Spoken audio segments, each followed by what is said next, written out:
చూసుకుని చాలే కానీ అందంగానే ఉన్నారు. ఫస్ట్ డిన్నర్ ప్రిపేర్ చేశారా?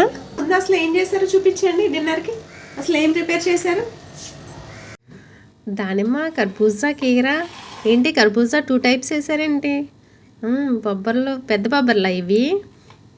ఓకే, జాంకాయ కూడా వేశారు, బనానా, చిక్కీ. ఐటమ్స్ అయితే బాగానే ఉన్నాయి. మరి ఇంకెందుకు ఆలస్యం, డెలివరీకి రెడీ అయిపోదామా? ఫ్రెండ్స్ మనం డిన్నర్ రెడీ అయిపోయింది, ఇప్పుడు మనం స్టార్ట్ అవుతున్నాం. సో ఫ్రెండ్స్ స్టార్ట్ అయిపోయాను డెలివరీకి. సో బైక్ టైమింగ్స్ అయితే మీరు చూడొద్దు, ఎందుకంటే అది ఈవినింగ్ 5:30 అయినా సరే ఆ టైం చూపిస్తుంది. సో సెట్టింగ్స్ చేంజ్ చేయాల్సి ఉంది, ఖాళీలకు చేంజ్ చేయలేకపోతున్నాను. సో ఫస్ట్ డెలివరీ అయితే ఇక్కడ, సెకండ్ డెలివరీకి వచ్చేసాను నేను. సో సన్సెట్ చూసారే ఎంత బాగుందో, ఈవినింగ్ అసలు చాలా మార్వలస్గా ఉంది. So second delivery and third delivery కూడా ఇచ్చేసాను. ఈ బిల్డింగ్ థర్డ్ డెలివరీ ఇస్తాను.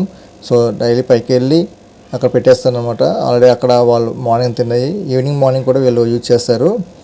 సో అక్కడ ఎంటీ బాక్సెస్ అయితే అక్కడ పిక్ చేసుకుని ఇవి అక్కడ డ్రాప్ చేసేసి వచ్చేస్తాను అనమాట. ఇది ఫ్రెండ్స్ ఈరోజు మన వ్లాగ్. మరొక వ్లాగ్తో మరి మీ ముందుకు వస్తాను. సో నచ్చితే లైక్ చేయండి, కొత్త వాళ్ళైతే సబ్స్క్రైబ్ చేసుకుని ఫాలో చేయడం మర్చిపోకండి. Thank you friends.